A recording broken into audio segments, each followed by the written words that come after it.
बिकानेर जिल्ह्यात जानसर नावाचे एक छोटे गाव आहे. त्या गावात वर्षा नावाची एक महिला राहत होती. वर्षा ही एक विधवा होती. तिचा नवरा अरविंद याचा जास्त दारू पिल्यामुळे मृत्यू झाला होता. पण एवढे मोठे संकट आले तरीही तिने हार मानली नाही. ती रोज कष्टमजुरी करून आपल्या छोट्याशा कुटुंबाचा उदरनिर्वाह करत होती. तिच्या कुटुंबात तिचा एकुलता एक मुलगा होता. त्याचे नाव रुद्र असे होते. रुद्र हा 12वीच्या वर्गात शिकत होता, पण अभ्यासात तो खूपच कमकुवत होता. त्याचे मन कधीच अभ्यासात लागत नव्हते. तो नेहमी गावातील आवारा मित्रांसोबत फिरत असायचा. त्या मित्रांसोबत बसून तो नशा देखील करू लागला होता. नशेचे व्यसन वाढत गेले तसे रुद्रला स्वतःपेक्षा वयाने मोठ्या महिलांबद्दल आकर्षण वाटू लागले. त्याला नेहमी मोठ्या वयाच्या स्त्रियाच आवडत असायच्या. वाईट संगतीमुळे त्याने आपल्या काही मित्रांसोबत मिळून अनेक महिलांसोबत गैरवर्तन देखील केले होते. अशा प्रकारे काही दिवस निघून गेले. त्यानंतर 11 मे 2026 ही तारीख आली. सकाळी साधारण 8 वाजण्याची वेळ होती. रुद्र आपल्या आई वर्षाला म्हणाला, आई मला 500 रुपयांची खूप गरज आहे. मला अभ्यासाची पुस्तके विकत घ्यायची आहे. मुलावर विश्वास ठेवून वर्षाने त्याला 500 रुपये दिले आणि म्हणाली, पुस्तकं नक्की घे. त्यानंतर रुद्रने घरातून डबा घेतला, शाळेची बॅग खांद्यावर टाकली आणि शाळेकडे निघाला. मात्र शाळेत पोहोचताच त्याची भेट त्याचा मित्र पंकज याच्यासोबत झाली. पंकज नेहमी आपल्याजवळ नशेचे पदार्थ ठेवायचा. त्या दिवशी त्याने रुद्रला म्हटले, चल शाळेच्या स्वच्छतागृहात जाऊ, तिथे बसून नशा करू. रुद्र लगेच म्हणाला, माझ्याकडे 500 रुपये आहेत, मला 500 रुपयांची नशा दे. त्यानंतर दोघेही शाळेच्या स्वच्छतागृहात गेले आणि बराच वेळ तिथे बसून नशा करत राहिले. नशा झाल्यानंतर ते दोघे बाहेर आले आणि 12वीच्या वर्गात जाऊन बसले. साधारण 10 मिनिटांनी वर्गात एक अतिशय सुंदर महिला शिक्षिका आली. त्या शिक्षिकेचे नाव स्वाती होते. स्वाती मॅडम अतिशय चांगल्या पद्धतीने शिकवत होती. त्यामुळे वर्गातील सर्व विद्यार्थ्यांना ती खूप आवडत असायची. तिची शिकवण्याची पद्धत उत्तम होती आणि ती दिसायला देखील खूप सुंदर होती. स्वाती मॅडम वर्गात शिकवत असताना नशेच्या अंमलात असलेला रुद्र आपला मित्र पंकजला हळू आवाजात म्हणाला, अरे स्वाती मॅडमची फिगर तर जबरदस्त आहे. त्याचे बोललेले शब्द स्वाती मॅडमच्या कानावर पडले. हे ऐकताच त्यांना प्रचंड राग आला. त्यांनी तात्काळ रुद्र आणि पंकज या दोघांना वर्गाबाहेर काढून उभे केले. साधारण 5-6 मिनिटांनी तिथे शाळेचे मुख्याध्यापक ओमप्रकाश आले. त्यांनी पाहिलं की रुद्र आणि पंकज हे दोघेही वर्गाबाहेर उभे होते. मुख्याध्यापकांनी स्वाती मॅडमला विचारलं, त्या दोघांना वर्गाबाहेर का काढलं आहे? तेव्हा स्वाती मॅडमनी त्यांना घडलेला संपूर्ण प्रकार सांगितला. त्या म्हणाल्या, आज या दोघांनी सर्व मर्यादा ओलांडल्या. त्यांनी माझ्यासोबत अतिशय अश्लील आणि गैरवर्तन केलं आहे. हे ऐकताच मुख्याध्यापक ओमप्रकाश संतापले. त्यांनी लगेच रुद्र आणि पंकज या दोघांना शाळेतून कायमचे काढून टाकण्याचा निर्णय घेतला. त्यानंतर दोघांनीही आपापल्या बॅगा उचलल्या आणि निराश होऊन गावाकडे परतले. संध्याकाळी साधारण 5 वाजता ही गोष्ट रुद्रची आई वर्षा हिला समजली. तिने रुद्रला रागाने म्हटले, तुला जर शाळेत राहून शिक्षण घ्यायचं नसेल तर आता कष्टाची कामे करायला सुरुवात कर. मी एकटी किती दिवस मजुरी करून घर चालवणार? आईचे बोलणे ऐकून रुद्रने जवळच्याच एका वीटभट्टीवर मजुरी करायला सुरुवात केली. तो दररोज सकाळी साधारण 8 वाजता कामावर जायचा. दिवसभर कष्ट केल्यानंतर संध्याकाळी साधारण 7 वाजता तो घरी यायचा. पण त्यावेळी कोणालाच कल्पना नव्हती की हाच रुद्र पुढे जाऊन 2 भीषण घटनांना कारणीभूत ठरणार होता. अशाच प्रकारे काही दिवस गेले. त्यानंतर 26 मे 2026 ही तारीख उजाडली. सकाळी साधारण 8 वाजता रुद्र नेहमीप्रमाणे वीटभट्टीवर कामाला गेला. संध्याकाळी साधारण 6:30 वाजता तो थकून भागून घरी आला आणि आपल्या खोलीत जाऊन पडला. त्याची आई वर्षादेवी घरातील कामामध्ये व्यस्त होती. तेवढ्यात घराच्या दरवाजावर टकटक झाली. वर्षादेवीने दरवाजा उघडला. समोर तिची शेजारीण सुमन देवी उभी होती. सुमन देवी ही एक विधवा होती. तिच्या चारित्र्याबद्दल गावात चांगलं मत नव्हतं. ती अनेकदा तरुण मुलांना आपल्या जाळ्यात ओढायची. तिला जो मुलगा आवडायचा त्याला ती आपल्या स्वार्थासाठी वापरत असायची. सुमन घरात येत म्हणाली, वर्षा, मला तुझ्यासोबत थोडं महत्वाचं बोलायचं आहे. वर्षा म्हणाली, आते. दोघी घरात बसल्या. सुमन म्हणाली, तुझा मुलगा रुद्र ज्या वीटभट्टीवर काम करतो तिथे आजकाल माझ्याकडे काही काम नाही, मलाही तिथे मजुरीचं काम मिळेल का? दोघींची चर्चा सुरू असताना रुद्र आपल्या खोलीतून बाहेर आला. त्याची नजर सुमनवर पडली. सुमनचं गोरेपान आणि आकर्षक रूप पाहताच रुद्रच्या मनात चुकीचे विचार येऊ लागले. तो हसत म्हणाला, आंटी, तुम्ही काळजी करू नका, मी तुम्हाला नक्की काम मिळवून देतो. सुमनने विचारलं, मलाही तुमच्या वीटभट्टीवर काम मिळू शकेल का? रुद्र म्हणाला, हो, उद्यापासूनच तुम्हाला काम मिळेल. सुमनने रुद्रकडे वेगळ्याच नजरेने पाहत होती. काम मिळणार हे ऐकताच ती खूप आनंदी झाली. रुद्र तिला म्हणाला, आंटी, उद्या सकाळी 8 वाजण्याच्या सुमारास मी तुमच्या घरी येतो, मग तुम्ही माझ्यासोबत सायकलवर चला. सुमन हसत म्हणाली, ठीक आहे, मी तुझी वाट पाहीन. हे बोलून सुमन आपल्या घरी परत निघून गेली. अशा प्रकारे तो दिवस संपला आणि दुसऱ्या दिवशी सकाळ झाली. सकाळी साधारण 7:30 वाजता रुद्र तयार झाला. त्याने आपला डबा घेतला, सायकल काढली आणि थेट सुमन आंटीच्या घरी पोहोचला. दारात उभा राहून त्याने आवाज दिला. काही क्षणातच सुमन हसतमुखाने बाहेर आली आणि तिने घराचा दरवाजा उघडला. समोर रुद्रला पाहताच ती आनंदाने म्हणाली, मी तयार आहे, चल वीटभट्टीवर जाऊ. त्यानंतर सुमन रुद्रच्या सायकलवर मागे बसली आणि दोघे वीटभट्टीकडे निघाले. थोडे अंतर पार झाल्यानंतर रुद्र मुद्दाम सायकल चालवत असताना सुमनला अयोग्य पद्धतीने स्पर्श करू लागला. मात्र सुमनने त्याला विरोध केला नाही. उलट रुद्रचा तो स्पर्श तिला देखील आवडू लागला. थोडा वेळ शांततेत गेल्यानंतर सुमनने विचारले, रुद्र, तुला या वीटभट्टीवर काम करून महिन्याला किती रुपये मिळतात? रुद्र म्हणाला, आंटी, मला महिन्याला 15,000 रुपये मिळतात. हे ऐकताच सुमन म्हणाली, मला 5,000 रुपयांची खूप गरज आहे. तू मला 5,000 रुपये देशील का? पुढच्या महिन्यात मी तुला परत देईल. रुद्र म्हणाला, अजून मला मजुरीचे पैसे मिळाले नाही, पैसे मिळाले की मी नक्की देईल. पण सुमन हट्टाने म्हणाली, मला तर आजच पैशांची गरज होती.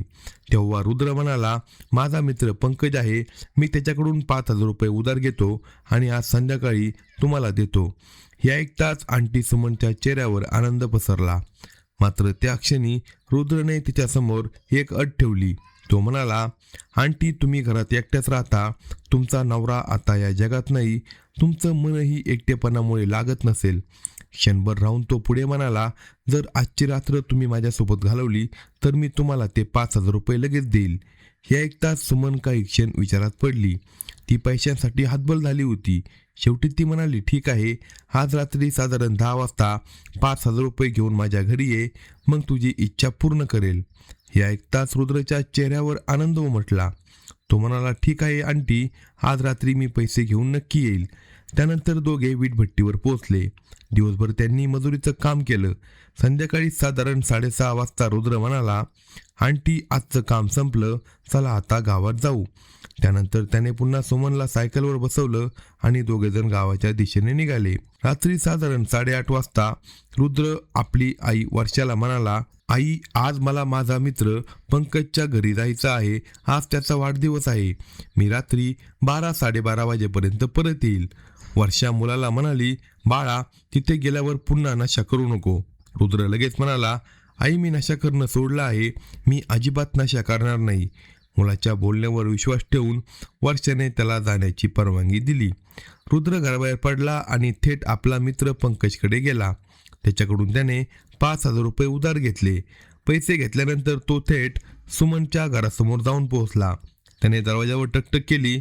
सुमन हसतमुखाने बाहेर आली आणि दरवाजा उघडला. समोर रुद्र उभा होता. त्याच्या हातात पैसे पाहताच सुमनच्या चेहऱ्यावर आनंद पसरला. तिने लगेच घराचा दरवाजा बंद केला आणि रुद्रचा हात धरून त्याला आतल्या खोलीत घेऊन गेली. रुद्रने तिच्या हातात 5,000 रुपये दिले आणि म्हणाला, आंटी, आता थोडा वेळ एकत्र घालू. त्यानंतर दोघांच्या परस्पर संमतीने त्यांच्यामध्ये अनैतिक संबंध निर्माण झाले. दोघेही आपल्या वासनापूर्तीसाठी बराच वेळ एकत्र राहिले. बराच वेळ गेल्यानंतर रुद्र म्हणाला, आंटी, आता मी दर 2-3 दिवसांनी तुझ्या घरी येत जाईल. सुमन हसत म्हणाली, तुला जेव्हा यायचं असेल तेव्हा निर्धास्ते, माझ्याकडून तुला काही अडचण होणार नाही. त्यानंतर रुद्र रात्री साधारण 12:30 वाजता सुमनच्या घरातून बाहेर पडला आणि आपल्या घरी गेला. दुसऱ्या दिवशी सकाळी साधारण 8 वाजले. त्या दिवशी रुद्र वीटभट्टीवर कामाला गेला नाही. वर्षाने विचारलं, बाळा, आज कामावर जाणार नाही का? रुद्र म्हणाला, नाही आई, आज मी कामावर जाणार नाही. मला माझा मित्र पंकजला भेटायचा आहे. आजचा पूर्ण दिवस मी त्याच्यासोबत घालवणार आहे. वर्षा पुन्हा त्याला समजावत म्हणाली, बाळा, नशा करू नको. हे व्यसन एक दिवस तुझं आयुष्य उद्ध्वस्त करेल. पण रुद्रने आईचे शब्द एका कानाने ऐकले आणि दुसऱ्या कानाने सोडून दिले. सकाळी साधारण 10 वाजता तो घरातून सायकल घेऊन बाहेर पडला. त्याने पंकजला फोन केला. पंकज, तू कुठे आहे? पंकज म्हणाला, मी शेतामध्ये आहे. माझ्याकडे भरपूर नशेचं सामान आहे. तू इथेच आहे. ते ऐकताच रुद्र थेट सायकलवरून पंकजच्या शेतात गेला. दोघे शेतात बसले आणि बराच वेळ नशा करू लागले. दोघांनाही नशा चांगली चढली होती. तेवढ्यात रुद्रच्या मोबाईलवर फोन आला. फोन करणारी दुसरी तिसरी कुणी नसून शेजारी राहणारी विधवा सुमन होती. ती फोनवर म्हणाली, रुद्र, मला आणखी 2,000 रुपयांची गरज आहे. काहीही करून आज पैशांची व्यवस्था करून दे. रुद्र म्हणाला, आंटी, तुम्ही अजिबात काळजी करू नका. मी संध्याकाळी 2,000 रुपये घेऊन तुमच्या घरी येतो. असे म्हणत त्याने फोन ठेवला. हे सगळं पंकज ऐकत होता. तो रुद्रला विचारू लागला, ही बाई कोण होती? रुद्र हसत म्हणाला, ही आमच्या शेजारची सुमन आंटी आहे. कालची पूर्ण रात्र मी तिच्यासोबत जोरदार शरीर संबंध केले आहे. हे ऐकताच पंकजला आश्चर्य वाटलं. तो म्हणाला, मला तुझ्या या गोष्टीवर अजिबात विश्वास बसत नाही. तेव्हा रुद्र म्हणाला, आज रात्री देखील मी तिच्या घरी जाणार आहे, पण मला तिला 2,000 रुपये द्यावे लागतील. हे ऐकताच पंकज म्हणाला, जर खरंच असं असेल तर आज रात्री मीही तुझ्यासोबत येणार.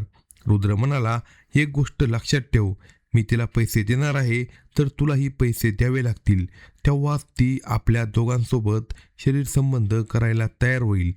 पंकज हा श्रीमंत घरातील एकुलता एक मुलगा होता. त्याच्या आईवडिलांकडे भरपूर पैसा होता. त्यामुळे पंकजकडे नेहमी पैसे असायचे.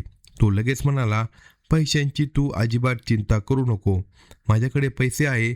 आज रात्री आपण दोघेही तिच्या घरी जाऊ. त्यानंतर दोघांनी पूर्ण दिवस शेतामध्ये घालवला.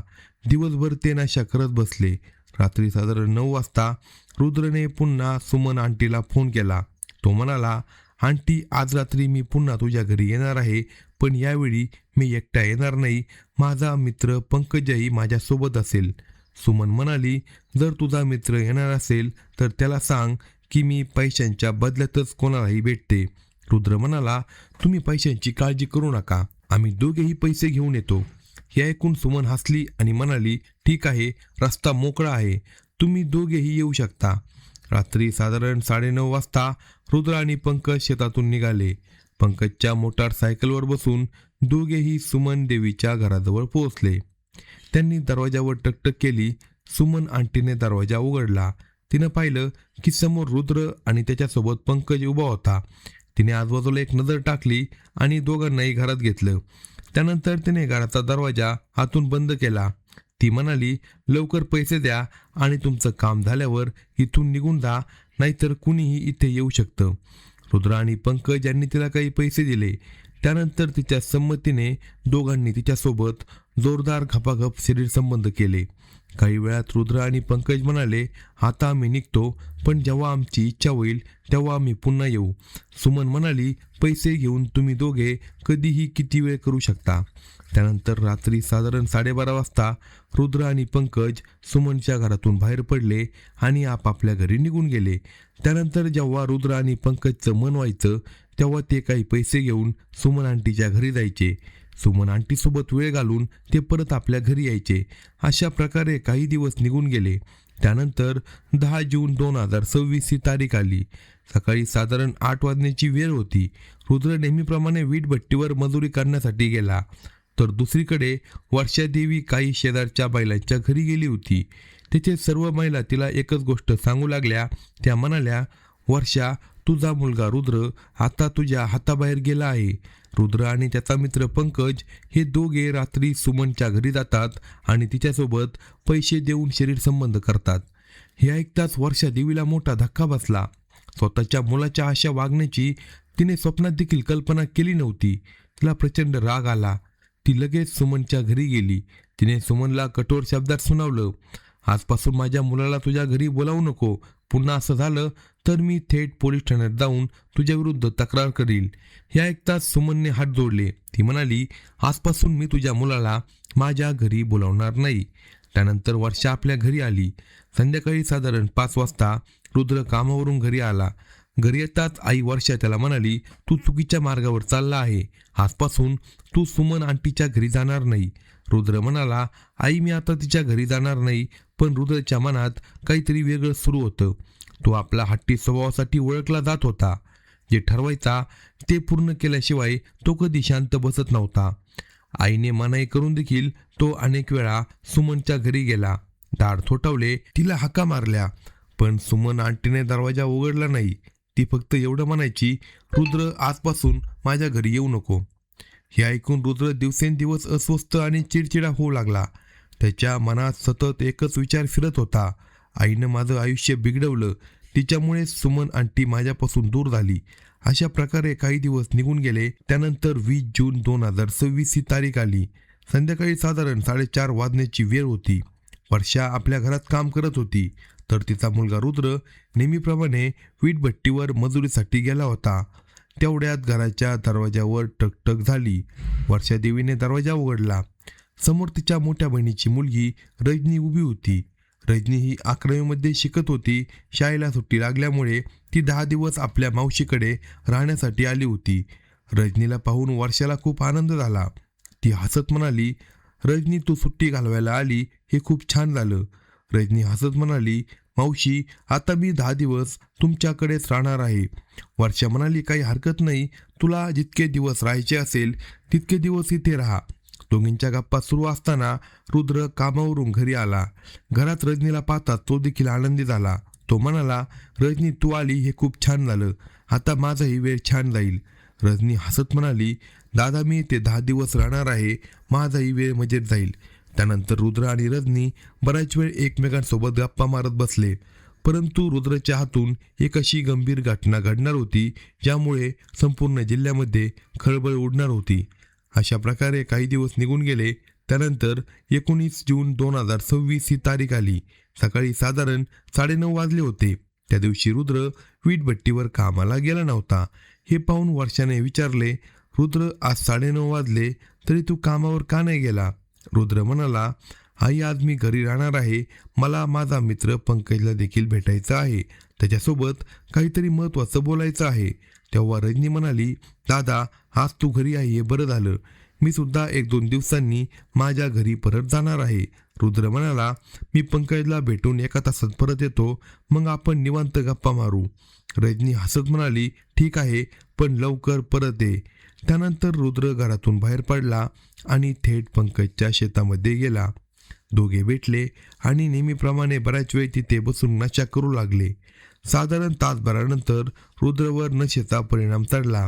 तो पंकजला म्हणाला, आता मी घरी जातो. सकाळपासून काही खाल्लं नाही.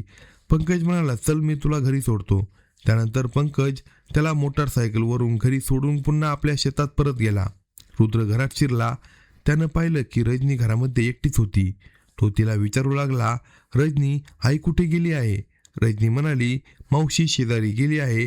ती म्हणाली 1-2 तासांनी परत येईल. हे ऐकताच नशेच्या प्रभावाखाली असलेल्या रुद्रच्या मनात चुकीचे विचार येऊ लागले. या क्षणापासून पुढील घटनांनी अतिशय गंभीर वळण घेतलं. रुद्रच्या मनात चुकीचे विचार निर्माण झाले. नशेच्या प्रभावाखाली त्याने घाईघाईने दरवाजा आतून बंद केला. घरात ठेवलेली तारा कापण्याची धारदार विळी त्याने हातात घेतली.